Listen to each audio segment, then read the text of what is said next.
If you would this morning, turn to Proverbs chapter 3. It has been a really rough week in our neighborhood. You know, you heard about the Mitchell family, Jessica and Justin. They lost their baby in a tragic accident. They were there for about an hour, I understand, before help came, and so they're both in the hospital and doing fairly well considering the situation that they're in. And John Allen's dad's also in the hospital. He took a couple of falls and he was talking incoherently, and so I think it was just, they first thought it might have been a stroke, but they think it was just from the falls. And so I haven't heard from him today, but just remember them in your prayers. Proverbs chapter 3, verses 1 through 6 are scripture reading this morning.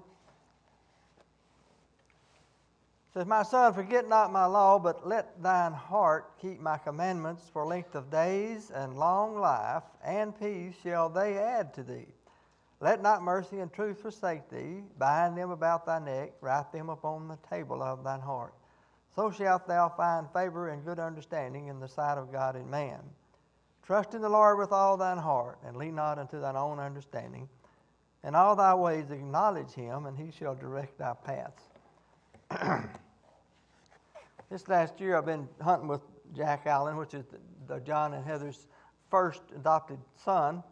And I hunted with him some last year. Was I think 2 years ago when he actually killed his first doe. And we've never seen a buck. But I want you to picture this, you guys and ladies. That deer hunt, you'll understand where we're coming from. So we were in my Tajma stand, which is really a deer stand. And it's got carpet, and it's got a porch and steps, and it's a nice, comfortable stand, plenty of room for two people. And Jack was hunting with me this year, and then I understand Jack is 16 now. He was 15 at the time. He's turned 16 since.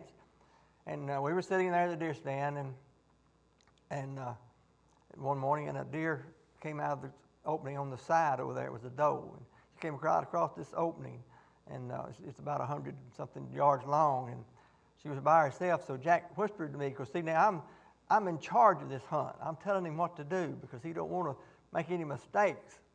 So he says, "Uncle Larry, there's a doe."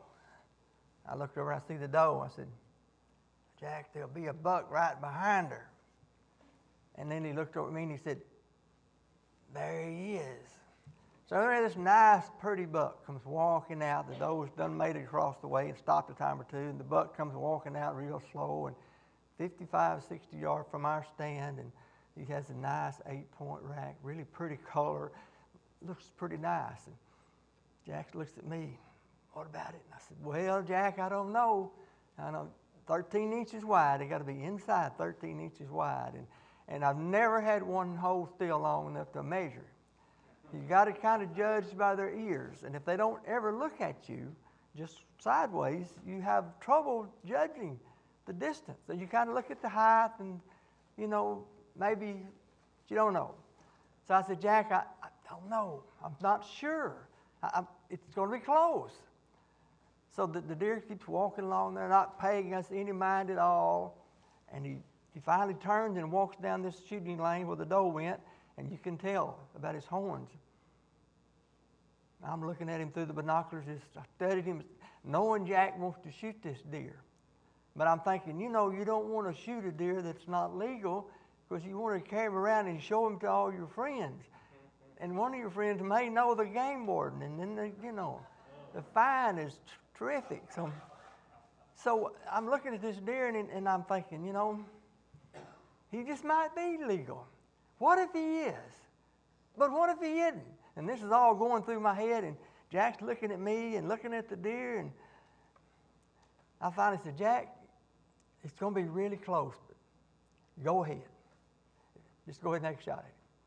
About that time, the deer walked into the woods, and he could see him just briefly, but not enough for a shot. So we got to talk about it later, and he said, Uncle Larry said, I really don't think that deer's big enough. I said, "Jack, I don't either." And he said, I think by him walking in the woods like that was a God thing. I said, "Jack, you may be right. God didn't want us to mess up." And I had done crossed the line. I said, "Yeah, go ahead," knowing that it was going to be real close. Later on, we got a video in the feeder of this buck. I can assure you, he wouldn't have made it. He would have been close. But you could got several pictures I've been looking at, you know, in his ears. It didn't come out past his ears. So we know it was, but it was a God thing. And I thought that was pretty neat for Jack to say that. And I thought about, you know, the Bible says you acknowledge him in all your ways and he will direct your paths. So he directed his path. Another thing happened here shortly after that, last Valentine's party we had here a week or so ago. I got to sit across from Janet Baker, and we were talking about her bulletin board. And those of you who have seen the works of art that she does with her bulletin board, you know what I'm talking about. They're tremendous, and she spends an enormous amount of time studying what to put and then cutting out those letters by hand. It's amazing. And on the caption on that was "Love Spoken Here." And Brent used that in his talk about love. He referred to that bulletin board, "Love Spoken Here." And I said, "Well, Janet, where'd you come up with that at?" She said, "I don't know. It just hit me." I said, "It's a God thing. God wanted you to put that up there." And I've thought about that so much lately, you know, things that acknowledge him in all your ways and he will direct your paths. And I've thought about a jungle pilot. Many of you have ever read that book, The Jungle Pilot, about Nate Saint, who was a missionary to Ecuador, and he started flying down there, and he flew a Piper Cub, and he would get a little tight circle, had some kind of wind system rigged up in his airplane, and he learned he could drop a bucket out. These are Akas, and there's another name I can't pronounce, but they're Akas tribe. And he would fly in a circle and feed this bucket out on this rope with goodies in it, and candy and pretties and trinkets and this sort of thing, because these people were dangerous. They would kill you. I don't think they were cannibals. They were vicious.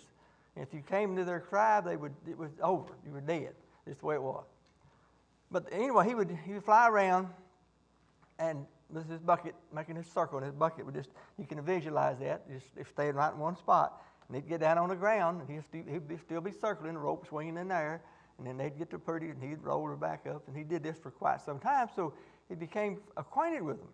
He actually did land, as I understand it, one time by himself, and talked to the guys, and there was no harm done. Then he took 5 more guys with him to go in there and to witness to this tribe, and they attacked them, tore up their airplane, and killed every one of those men. It was a larger airplane this time. They killed every one of those men. And I thought,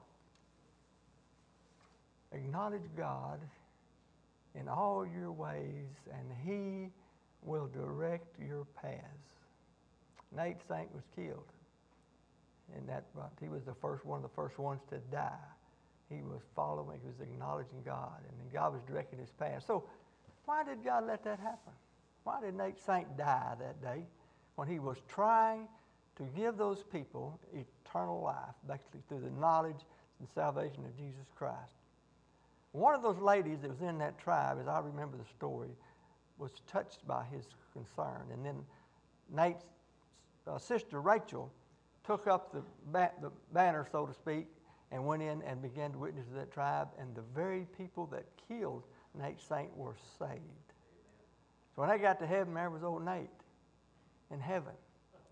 And I thought, you know, that's a really good example. I remember thinking when I was younger about martyrs and how they gave their life for the cause of Christ and for religion, for people to getting saved and this sort of thing. And they were really good at it. Like Paul, for example. He was one of the best missionaries there ever was. He wrote a lot of the New Testament. Why did he go to Rome to die? He was acknowledging God, and God was directing his paths. And there's many, many other instances of people. All the disciples, all but one, I believe, were martyred because they were teaching about Christ. And why did that happen? But you know what Paul said? For me to live is Christ, but to die is gain. So, you know, what have we got to lose if we die, if we're a Christian? And in doing so, I think about, you know, Nate Saint. He gave his life in pursuit of witnessing to that tribe, and he died. But something about his death apparently triggered something in those people because they didn't quit. His sister Rachel went to him, and they could see that there was something going on in these people, that they cared enough to come to see them in spite of the fact that they had killed this woman's brother. And eventually they were all saved. In fact, I read later on they had a school. They started school for some of the kids there. And it went until 2017, I believe, or something. And kind of like some other Christian schools, I think it played out for lack of interest for some reason. Maybe the things were too easy, things had changed. But you know what? It may cost you your life to serve Christ, but so what? I've thought about that many times since then. After I began to understand, this is why there's people died in the cause of Christ, so that other people can live. That's the highest price you can pay. But think about what Christ went through to give his life for us. And he didn't have to. He could have called 10,000 angels. He literally could have 100,000 or anything. But he chose to go through all that pain and misery so that you and I, Lary Hughes and you, could get the gospel and be saved.